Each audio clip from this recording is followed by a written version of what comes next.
Un torero còmic, inventor de les xarlotades, va ser el primer activista veïnal de Nou Barris. Aquesta història va passar aquí.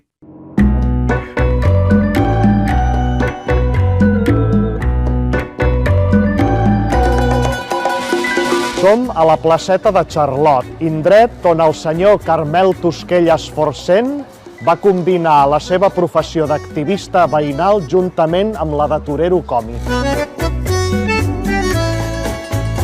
Aquesta placeta va néixer en homenatge al senyor Carmel Tosquelles Forcent, conegut popularment com a Charlot.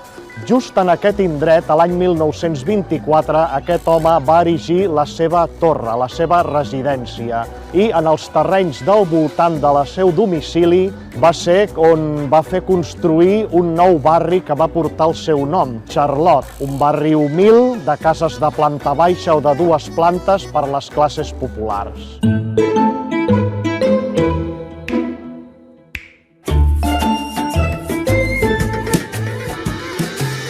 Aquest home primer va ser conegut com a torero còmic.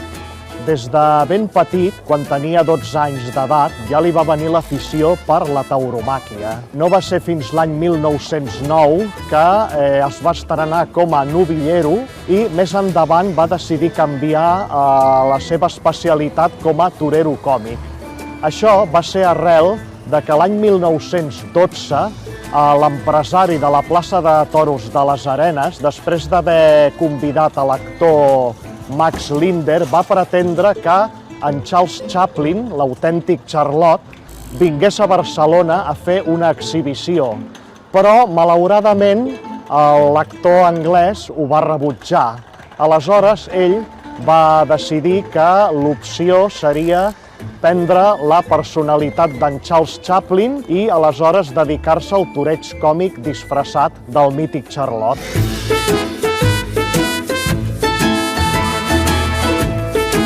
Del nom de Charlot ha derivat una expressió que es diu xarlotada, que fa referència al toreig còmic i després a situacions entre persones o exhibicions públiques que es consideren grolleres o absurdes.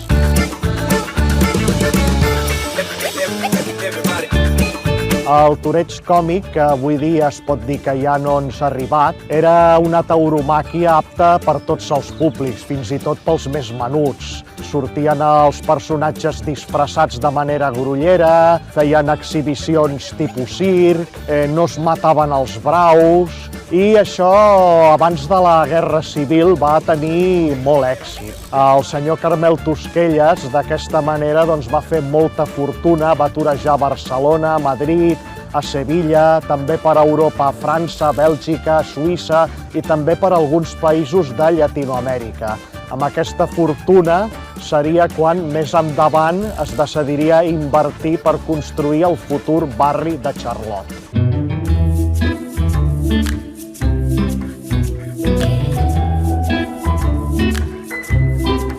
Va ser l'època que va arribar molta immigració d'arreu d'Espanya a Barcelona per les obres de l'Exposició Internacional de 1929, per les obres del metro, entre altres coses, i els nouvinguts requerien d'uns habitatges econòmics i assequibles. Va ser l'època que es promovien les cases barates. L'activisme en l'actual districte de Nou Barris ja ve de molt antic, fins i tot d'abans de la guerra, i el senyor Carmel Tosquelles va ser un dels principals i primers lluitadors veïnals d'aquella època.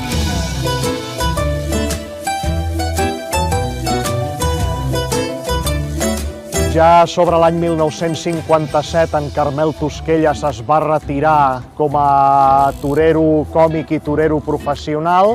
10 anys més tard, als 73 anys d'edat, va morir, però, malgrat tot, va deixar un llegat que ens ha arribat fins als nostres dies, ja que ell va dedicar bona part de la seva fortuna a la construcció d'un barri i, sobretot, a les lluites veïnals i a la millora de la qualitat de vida dels veïns i veïnes que, generació rere generació, han esdevingut gent del barri de Verdum.